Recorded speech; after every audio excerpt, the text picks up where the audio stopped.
नमस्कार मित्रों, मेरे स्पिरिचुअल कनेक्ट पर आप सभी लोगों का हार्दिक अभिनंदन है। मित्रों, आज मैं आप लोगों को ये बताने वाली हूँ कि कल योगी आदित्यनाथ जी ने हमारे देश के उत्तर प्रदेश राज्य के जो यशस्वी मुख्यमंत्री योगी आदित्यनाथ जी हैं, उन्होंने भूमि पूजन तो हमारे प्रधानमंत्री जी ने पहले ही कर दिया था 5 अगस्त 2020 को, और कल 1 जून 2022 को उन्होंने आधारशिला रखी गर्भगृह की।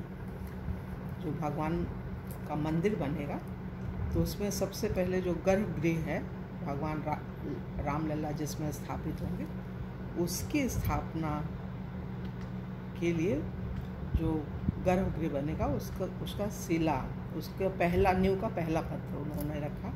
तो इसके लिए आप सभी लोगों को ढेर सारी बधाई मित्रों, पूरे देशवासियों को, पूरे विश्व में जो हमारे भारतीय समुदाय के व्यक्ति हैं, लोग हैं, रह रहे हैं और जो भगवान राम को पूजते हैं, जानते हैं, जिनको भगवान की महिमा का पता है, उनके लिए तो ये बहुत गौरव की बात है।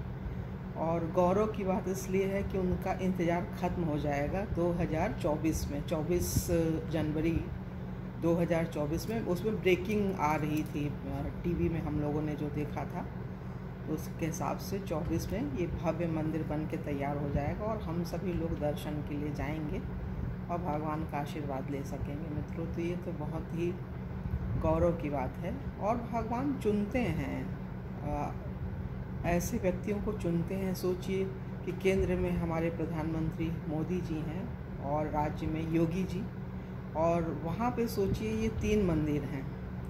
ज्ञानवापी का जो मस्जिद का मामला चल रहा है वो वाराणसी में, अयोध्या का तो हो ही गया, अब तो तैयारी हो जाएगा, हम लोगों के पक्ष में आया।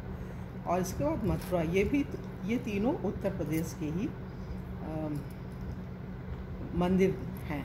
और 2 जो अभी विवादित हैं, वाराणसी वाला और मथुरा वाला, ये भी पक्ष में ही आएगा। भगवान का मंदिर बनेगा। हम गए हुए थे मित्रों अभी इसी साल, कोई काम था हमें, तो वहाँ जाके हमने दर्शन किया, जन्मभूमि, कृष्ण जन्मभूमि और ईदगाह, बिल्कुल सब कुछ देखा बहुत करीब से। बिल्कुल एकदम साक्षात दिखता है कि हमारे मंदिर को तोड़ करके औरंगजेब ने वहाँ पे मस्जिद बनाई। ईदगाह नाम से वो जानी जाती है मस्जिद, जो जामा मस्जिद क्या किस नाम से है।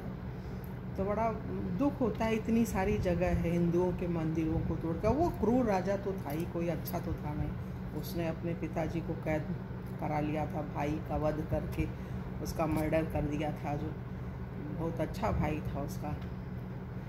और बस क्रूरता की तो पराकाष्ठा, हर जगह उसने गलत काम की, सब मंदिरों को तोड़ फोड़ डाला और अपने मस्जिद का वहीं पे। और भगवान साक्षात दिख रहे हैं वाराणसी में, जो ज्ञानवापी मस्जिद उसने बनाई, तो वहाँ पे तो सारे चिन्ह दिख रहे हैं, कमल है, त्रिशूल है, भगवान बोले स्वयं है नंदी के सामने। तो वहाँ पे तो क्लियर हो गया कि वो तो मंदिर को ही तोड़ करके उसने मस्जिद बनाई है। तो जो हमारे मुसलमान जो भाई लोग हैं, उनसे अनुरोध है कि वो सब, कुछ लोग तो जानते ही हैं, विवाद होता है, डिबेट होता है, तू मैं होती है, हम लोग देखते हैं चैनल पे।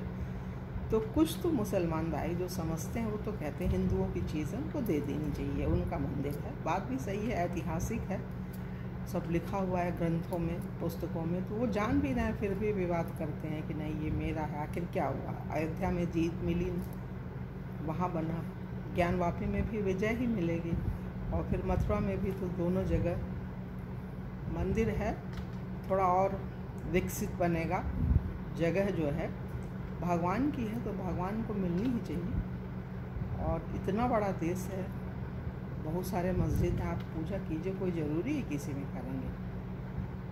और वो मस्जिद में जो आप ऐसे नमाज़ पढ़ते हैं ना, किसी दूसरी की ज़मीन को बलपूर्वक ले करके, अगर वहाँ पे आप नमाज़ पढ़ोगे तो वो नमाज भगवान को, खुदा को स्वीकार भी नहीं होगी। तो ऐसे करना भी नहीं चाहिए, ये गलत चीज़ है। जो समझदार लोग हैं वो बोल ही रहे हैं पक्ष में कि दे देना चाहिए, गलत है। और कोर्ट का फैसला भगवान ही करेंगे, भगवान न्याय करते हैं। बहुत सी चीज़ें हम लोग सुनते हैं मित्रों कि जिसका कोई गवाह नहीं होता है उसके लिए गवाह बन के आते हैं कोर्ट में, भगवान आते हैं। तो ये तो साक्षात दिख रहा है इसमें। तो बहुत सारी जो महिलाएं हैं मुस्लिम, वो भी बोलती हैं कि ये तो हिंदुओं की चीज़ें मिलनी चाहिए। भाई लोग भी बोलते हैं मुसलमान, तो मिलेगा ही ये हिंदुओं को।